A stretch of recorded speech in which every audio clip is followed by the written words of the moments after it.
Hi children, now let's continue linear equations in one variable in part 6. And before getting into today's problem, let's have a small recap about ratio.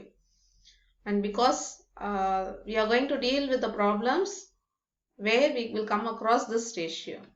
See, this is a comparing quantity. It is used to compare values. It's like fraction.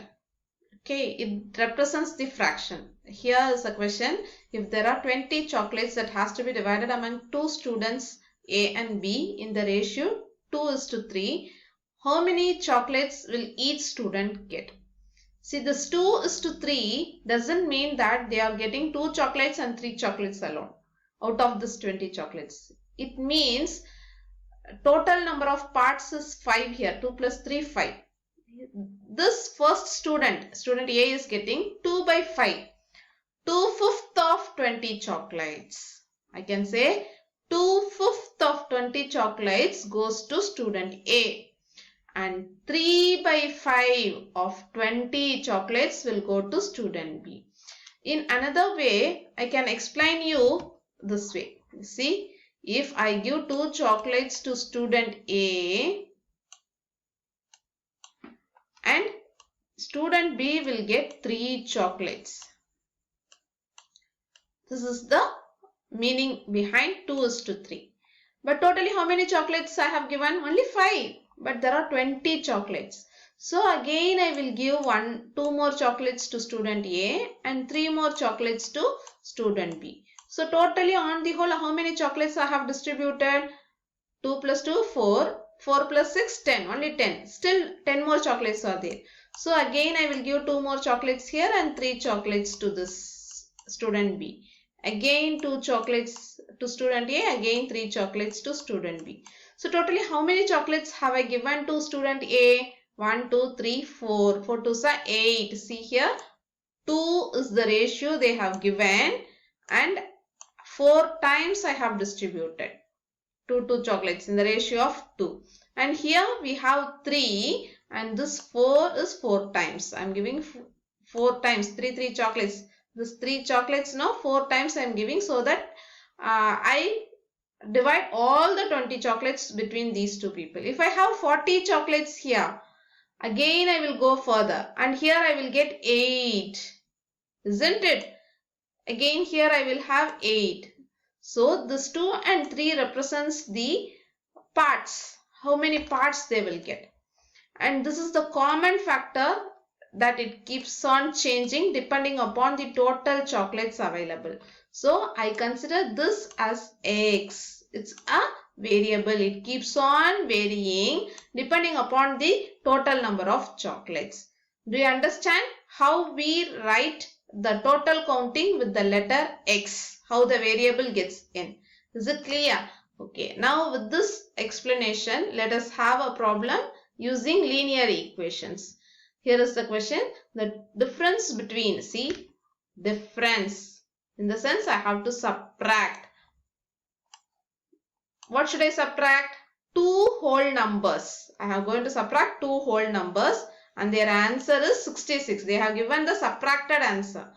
The ratio of the two numbers is, see here they have given the ratio as 2:5. So what will be their numbers? So it will be 2x and 5x. Did you understand why I write 2x and 5x now? This is because I explained the concept in previous slide. Okay children. So in the solution you will start with the ratio of two numbers is 2:5. Therefore the numbers are going to be 2x and 5x. These are the two numbers that I have to find. And for which the difference is, if I subtract these two, which will be bigger, 5x or 2x? 2x will be bigger or 5x? 5x, because 5 is positive, isn't it? So 5x minus 2x is equal to 66. So 5 minus 2 is 3x. So far you came across x plus 6. So 3x you wrote, 2x you wrote. Here now it is subtraction. So I subtracted 5 minus 2 as 3x.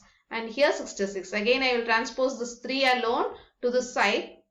It comes in division and if I cancel these two, I get 22. So first number is 22. Isn't it? No children, this is just x, the common factor that has to be multiplied with this ratio to get the exact numbers. So the first number will be 2 into 22. The first number is 2 into 22 is equal to 44. The next number is 5 into 22. Do you understand why I multiply? Because it is in the ratio 2:5. We found out the common factor now with the letter x. So it is 110. If I find the difference between 110 and 44, I get 66. So my solution is right. Is it clear, my dear children? Shall we go to the next? Yes, here again the next problem deals with ratios. And see here, this ratio is dealing with the diagram, geometry. So, linear equation is applied in every field. Yesterday we learnt about how linear equations are used in numbers, when we play with numbers. Then in previous session we learnt how linear equations are applied in problems related to age, and now it is about ratio. This ratio again comes in every walks of life, in measurement, in metrics, in geometry, in mensuration, and in data handling. Everywhere they just say it is in the ratio this so and so. So what will be that? Okay. Now here the three angles of a triangle are in the ratio 2:3:5. Find the measure of each angle. Immediately what will you say the angles are going to be now? 2x, 3x and 5x. That's all. So ratios of the angle, with the help of that ratio I wrote the angles are 2x, 3x and 5x. Sum of the angles in a triangle is 180 degree. We all know that it is the angle sum property. Hope you remember that angle sum property of a triangle, 180 degree. So I am adding 2x plus 3x and 5x. If I add these two, add all these three. Come on, add 5 plus 3, 8, 8 plus 2, 10. So totally I have 10x here. On this side I have 180. Again transpose this 10 to this right hand side. You get 180 divided by 10. If I cancel these two, I get 18 by 1. It is nothing but x is equal to 18. Is this the angle? Is this the first angle? No. Whenever you work out with ratio problem, be careful. You should not stop the solution with x alone. What is our objective? I have to find 2x, 3x and 5x. It means multiply this x 18 with 2. You get 36. And if I multiply with 3, 18 into 3, you will get 54. Again 18 into 5, because we have 2, 3 and 5. How to multiply this 18 now with 2, 3 and 5 to get all these three angles. Now add and see these three. 54 plus 36, 90. 90 plus 90, 180. So our answer is right. Every time whenever you work with equation, immediately check whether your answer is the right solution or not. Okay. Okay children, now let's move to the next question. And it's a very big problem, but it is very easy. Okay. Deveshi has a total of 590 rupees. Total of, only this is the clue. All other things is for us to confuse us. Only thing is we are going to add. Total in the sense sum. Okay. He has a currency notes in the denominations of rupees 50, rupees 20 and rupees 10. He has 50 rupee note. Let me write it very short. Then 20 rupee note, TW, 20 rupee note, and he has 10 rupee note. These three different types of money he is having in his packet. The ratio of the number of 50 rupee notes and 20 rupee notes. 2 is to, sorry, not 2 is to, 3 is to 5. It is 3 is to 5. So it means 3x into 5x. Will you agree? This is 3x and this is 5x. And if he has a total of 25, totally he will have 25. We don't know how much 10 rupee notes are there. They didn't give even ratio for this. So I can write 25 minus of these two together. We have 3x and 5x, no? Here we will have 3x and 5x. If I add these two and subtract it at 25, I will get that many notes of 10 rupees.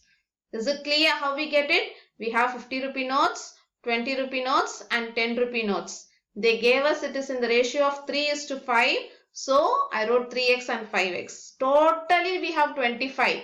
So how many 10 rupee notes will we have? 20 from 25. I have to subtract the addition of these two. Okay. If she has 25 notes, how many notes of each denomination she has? To have this in a better understanding, here is the table for you. It will be easier if you place it in a table. See here, 50 rupee notes, he has 3x, 20 rupee notes, he has 5x, and 10 rupee notes, he has 25 minus 3x plus 2x. This 3x and 5x. If you add these two, no, he will have total number of 50 rupee and 20 rupee notes. From 25, if he subtract that, he will get 10 rupee notes. How many 10 rupee notes are there?